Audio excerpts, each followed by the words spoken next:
What's up, guys? What's up? Welcome back, I-90 Sports Nation. Welcome back to episode 9.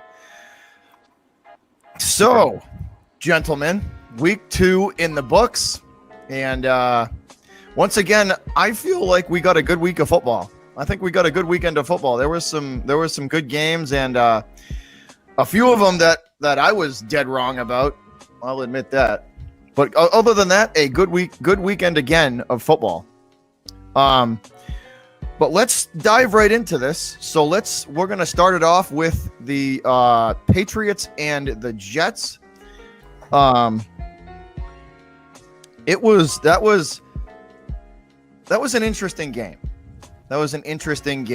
By the way, we have brought before we forget, me and JD have brought a special guest with us today. Ross, what's up, buddy? I am no one special. I'm just old and I like to complain about sports. It's the best kind of guest. Well, then you'll fit right in. So let's dive right into this, because so have you all ever heard of a saying called shit polishing? Yep. Oh yeah. Yep. You ever heard of that saying?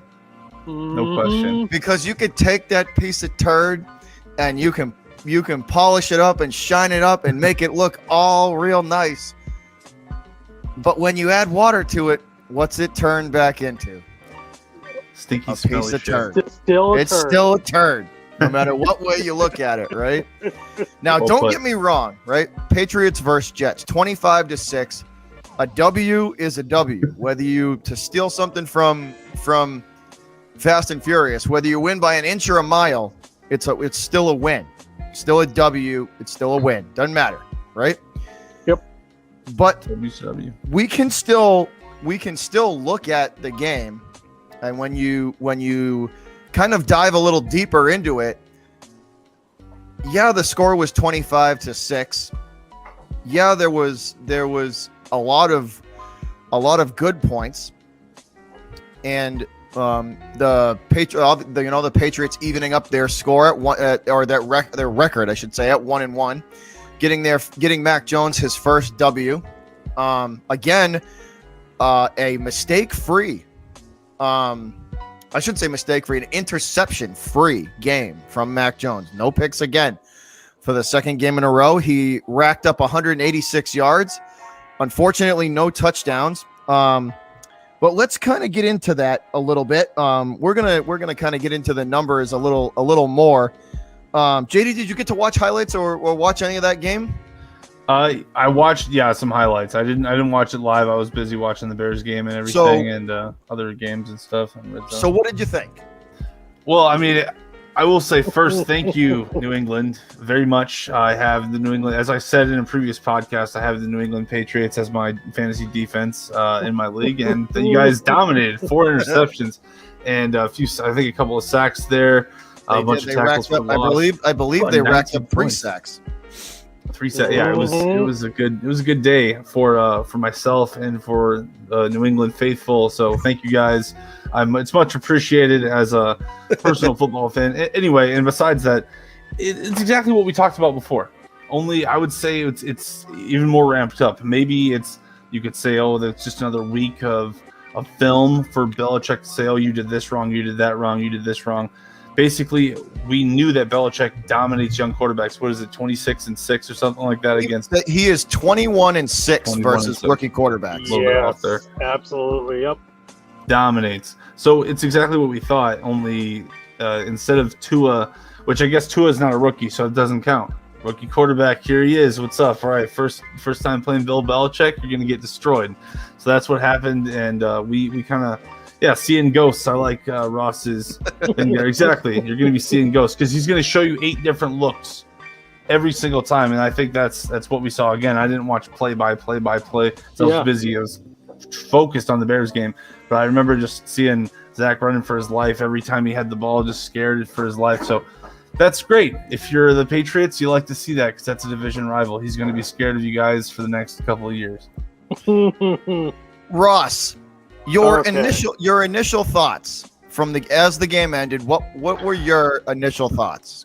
Okay, I got plenty to say on this, but we'll keep it short on this point because we're going to hit stats and other things later on. But You go off.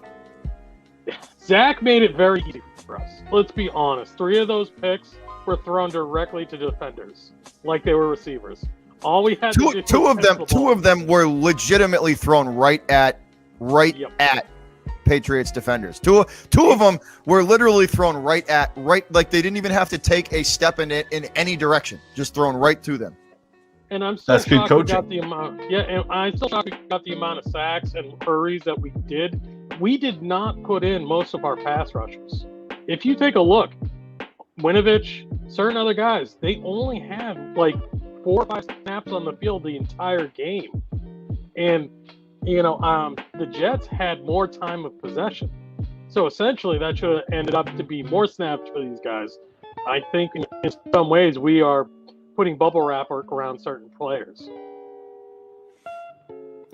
Yeah, definitely. Good point.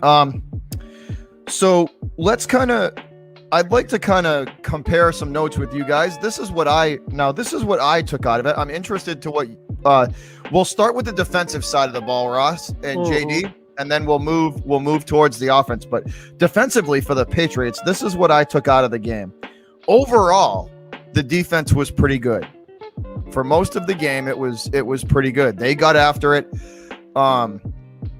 And they made some turnovers. They got some turnovers. They rattled Wilson a little bit. They threw him off his mark. So overall, the defense was good. Four interceptions, 3 sacks.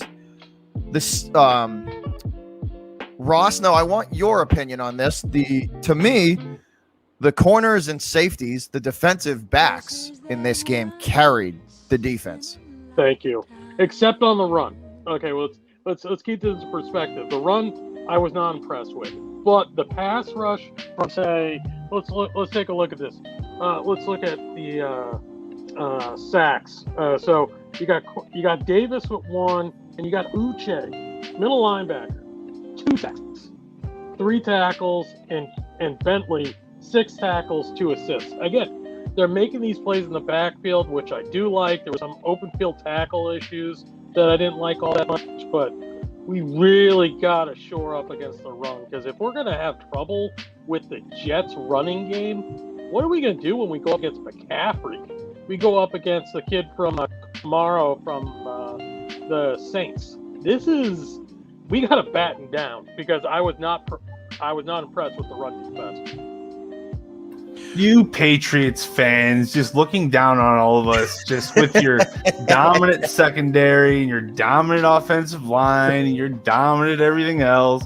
Well, if we don't do this other thing dominant, we're not gonna win the Super Bowl this year with your rookie quarterbacks. All right, talk to Bobby about middle of the field, middle linebackers, and how open the field is. Bobby will give you an essay. I will definitely, Ross. We're gonna believe me. We'll go into the so that was just a note, a side note. The defensive secondary carried for sure.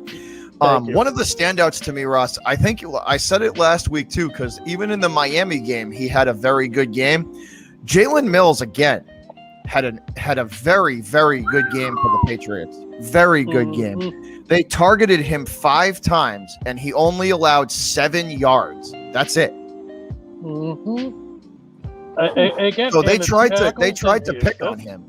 They tried to pick on him, and it didn't work out too well for him. And for the second week in a row, Jalen Mills has impressed me. He's fast becoming a quietly good piece on this defense. Yeah, I mean he's come to all my expectations. I mean, JD, I don't know how much film you've seen on him, but he is quick. He's a quick guy. That play that he made against Miami, where he dove and deflected that ball in the end zone, was great. That was spectacular. Well, he did prevent the game from opening up. Like, again, that could have been a game where we lost by 1 or 2 touchdowns with Miami. Yeah, no doubt. So those were that's the good. That was that was kind of the good points on the defense. The defensive secondary once again was very impressive.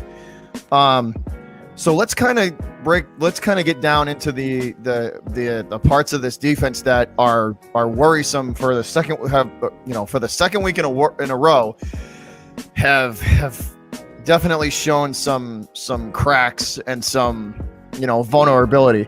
Once again, Ross, the run defense. I mean, so let me get you guys something, right? The Patriots are allowing after two games, the Patriots run defense is allowing almost 5 yards a carry, 4.7. 4.7 yards a carry to running backs to running backs on the opposite side, the opposite team. That's not good. That is not good. And the defensive front of this team was supposed to be the strength. Hightower and Judon and Van Noy and Bentley, all these Bentley, Winovich, the newly acquired Patriots, Gotcha, and Barmore, all those, the defensive front was supposed to be one of the strong points on this D, and they're getting pushed around, and it's not good. It's not good. What do you think, JD? Well, that just tells me, right there, like, if that's a problem and you're dominating, yes, it's a bad team, but if you're dominating any NFL team at all and you still are having glaring problems in the run game and you don't have your best cornerback, supposedly, maybe your best cornerback, well, who knows after yesterday, who knows who your best cornerback is, but I would say that there's a lot of upside, because I think that if there's anything that you can fix in this league, it's the run game, because offensive linemen are worse than ever, and so are running backs. I'm not saying that like to be cruel to them or to disparage them at all, but objectively speaking, they're less productive than they ever have been. I think that defensive ends have more there's rules that are like pro defensive end. And those rules are pro receiver. So the game has evolved in that way that like offensive linemen are fewer and far between as far as performance goes. So it's easier to fix a pass rush than it is a secondary. So that's good for the Patriots at least. And you're getting one of your cornerbacks back. So that's nice too. Definitely. Ross, what do you think? So there's a couple things that hurt my soul. So I'm a defensive minded type of guy. I've always been. Coach that way, play that way. Guys were out of position all the time. The front line, they weren't holding their gaps. They were getting boxed out really easily, and they're the first line of protection against a run. And then on the ends, we couldn't lock the edge down, not once. I don't know what was going on, but they had free reign to work the outside of the field on running plays. And off tackle and off guard, it was just like Swiss cheese. And I like Uche for pass rushing. The Jets did a very nice job of collapsing our defensive ends, collapsing the end and setting the edge. They did a really good job of it. Do you think that's like a is that a linebacker like speed problem, or do you think that's like Ross is saying that's the defensive end having to hold the edge, and they've been getting killed in it, getting wrecked on that. I got you. Keep going, Ross. I didn't mean to interrupt you, buddy. No, easy. Again, and I just felt like they played very passively. Like again, we did get a few sacks, we did get a couple of hurries, but by no means did we go after this young quarterback. By no means. We played very conservatively. We played in defensive schemes where the passing option was always there for them, and they still ran down our throat. You know what I'm saying? It's not up to the linebackers at this point. It was up to those front guys on the line, and they were not holding their gaps at all. They had all day to run, and we cannot do that against Bar. No, and what we had spoke off camera, Ross. When we start playing teams with better running backs, that like when we see Alvin Kamara, when we see Zeke Elliott, when we see some of these better running backs that we're gonna when we see Derrick Henry with the Titans. Yeah. Look at that right there, right? So we got to play Alvin Kamara, Zeke Elliott, and Derrick Henry in one season, and they're allowing almost 5 yards a carry in week 2. So, I mean, that's when you're allowing 5 yards. So think of it like this, right? First down, and they hand the ball off. That's 1st and 5. That you just you automatically cut it in half, and you open the playbook up to the other team. 2nd and 5, they can do anything. They can run, they can pass. They, you know what I mean? It's a problem. I would.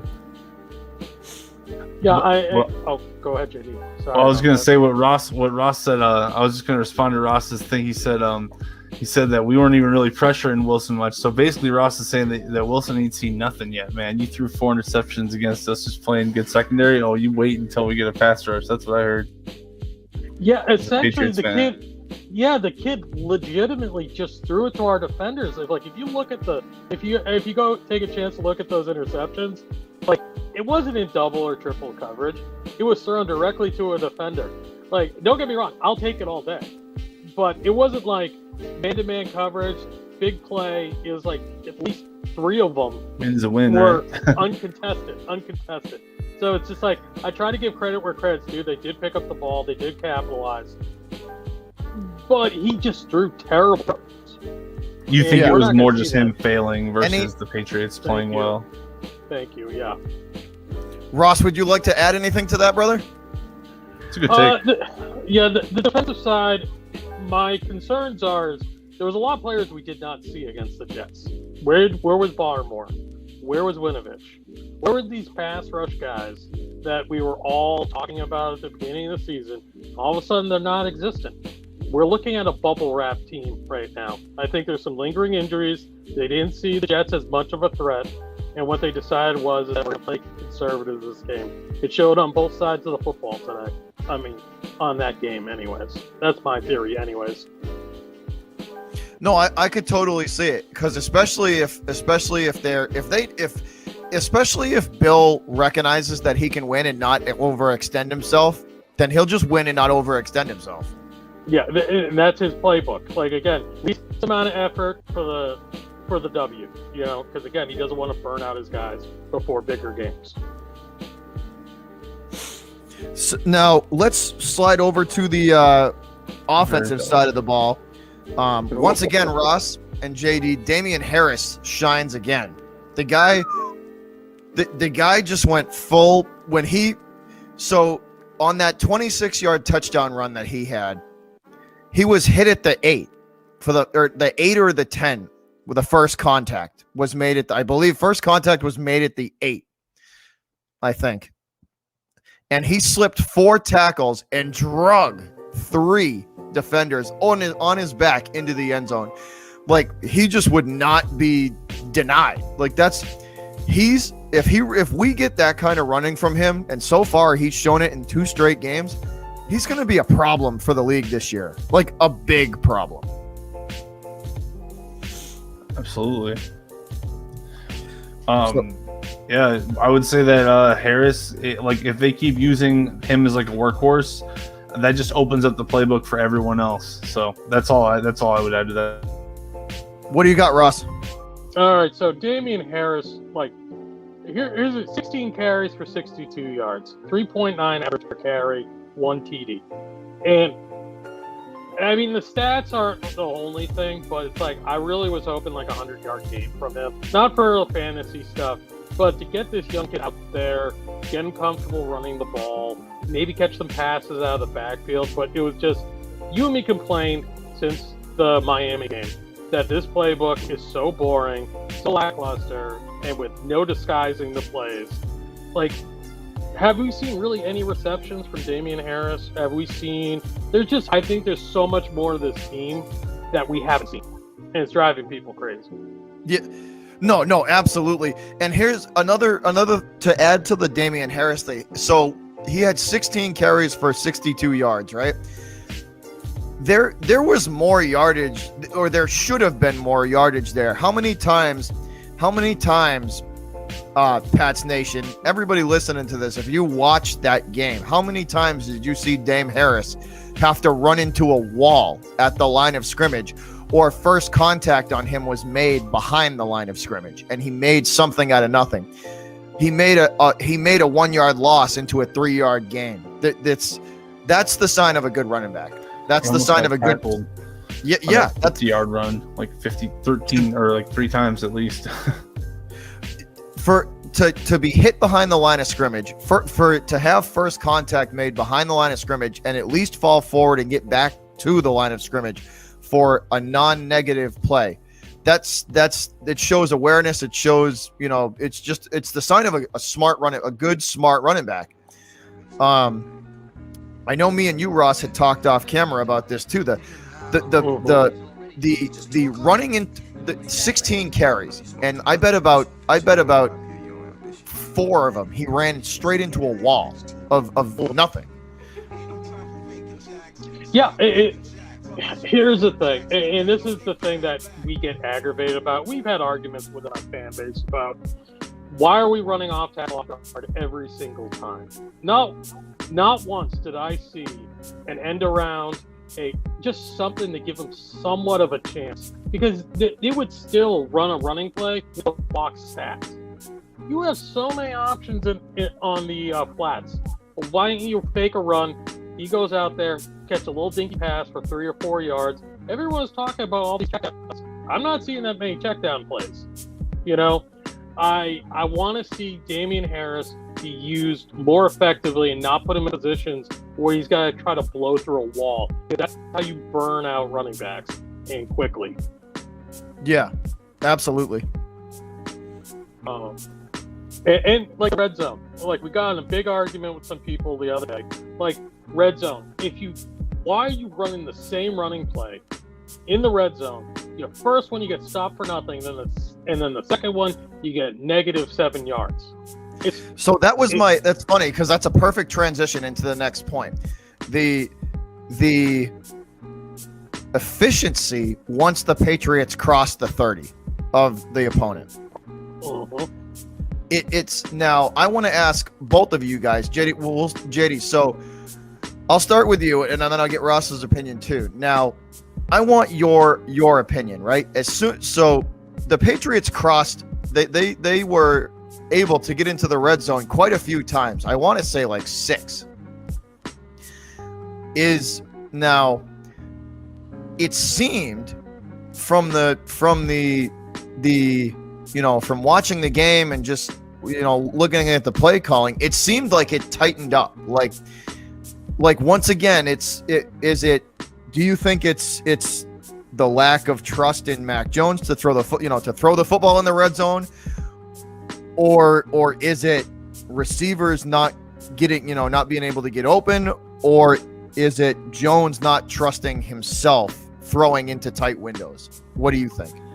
Well, I think it's definitely them not necessarily letting him, take it upon himself to say, I'm going to call an audible here. And I also think that I don't know if it's necessarily the leash as it's commitment to the run game. I don't know if they should be calling the same play over and over, but I think they're very committed to the run game. So they're going to run it as often as they possibly can. And I definitely don't think they trust Mac Jones, and that might be a weakness down the stretch. That's all I would say. Ross. Thank you, JD. So, yes, don't run the same play twice in a row, number 1. Number 2, our red zone percentage was non-existent. Let's be honest. The only touchdowns we scored was on a running play that was outside of that, and the others were based off turnovers.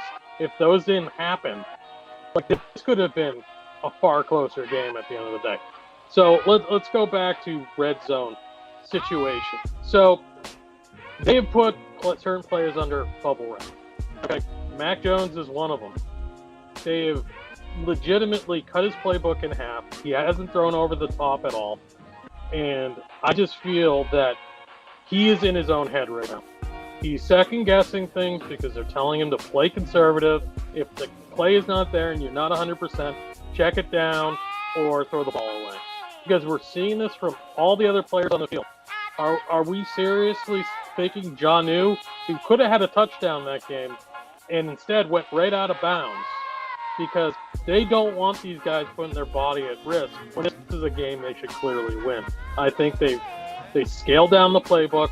They said if it's not there, go for the easiest check down.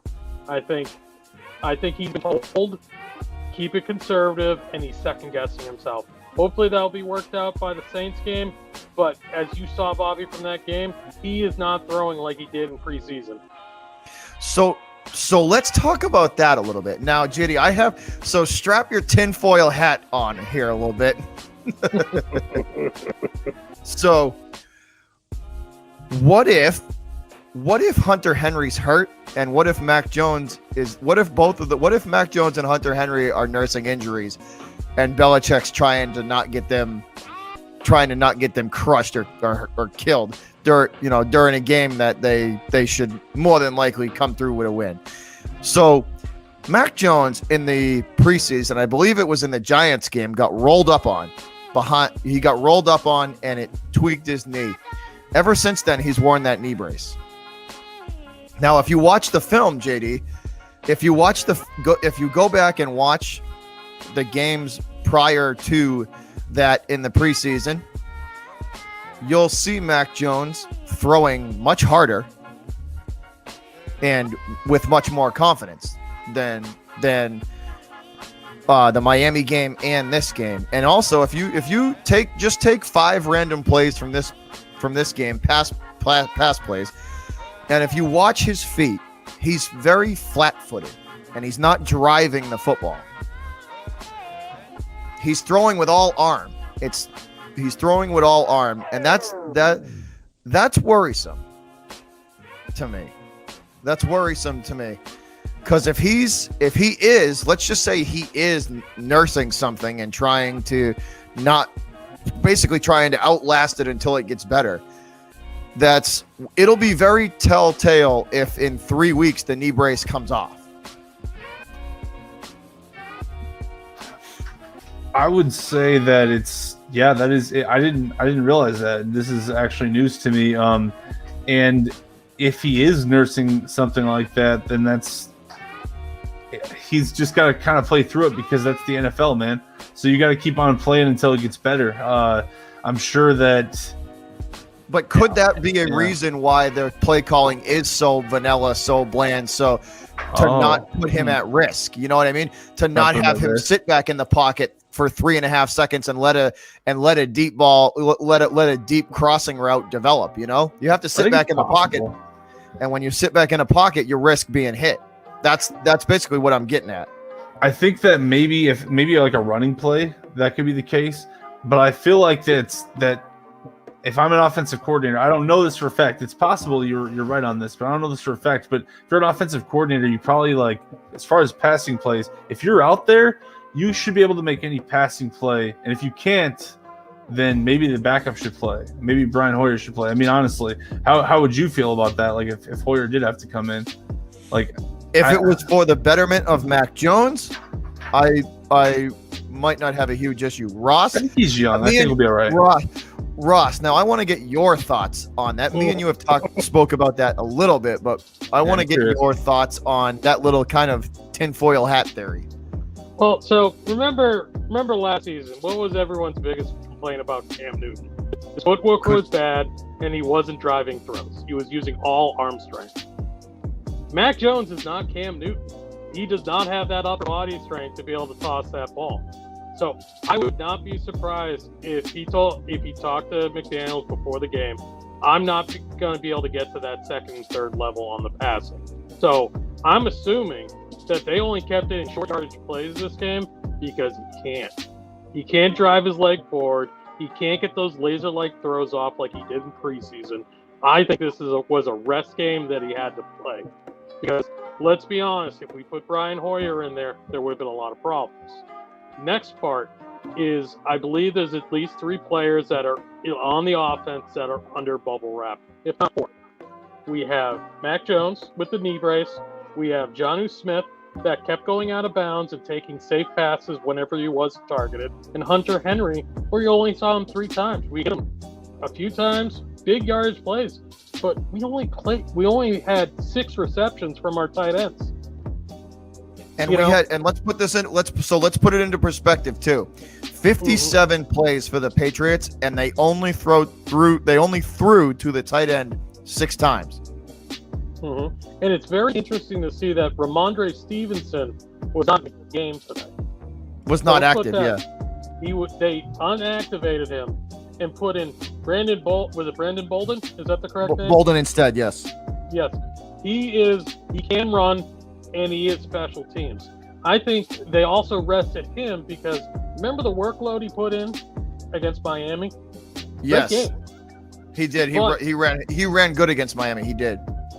How many bruised up guys do we have that we have to be concerned about? Because I think this is why Mac wasn't throwing over the top, and guys look like they're doing very safe plays. I think there's some injuries that are lingering, and going into the season, they don't want to burn them out before the Saints game. Or even before, like they're basically just trying to get them through the injury until they're back to 100% and then ramp them back up. Yes, sir. Yep, exactly. And again, it's a knee. It's his driving. It's his first leg forward to drive into these passes. And we did not see any velocities on ball. Like you said when we were off camera, these are all floaters. These are all quick little passes. But did we see any lasers out of the kid? Not so much. I just watched him get sacked. I'm watching it. Sorry, I didn't mean to interrupt you, but I watched these highlights, and it did look like this one play that he was trying to protect his knee. He rolled. That's possible. It's very possible. I mean, cue the X-Files music, but I mean, just it could be something. It could be nothing. It's just something that I've noticed. Like a lot of quarterbacks in the pocket that are confident and that aren't worried about that are 100% healthy.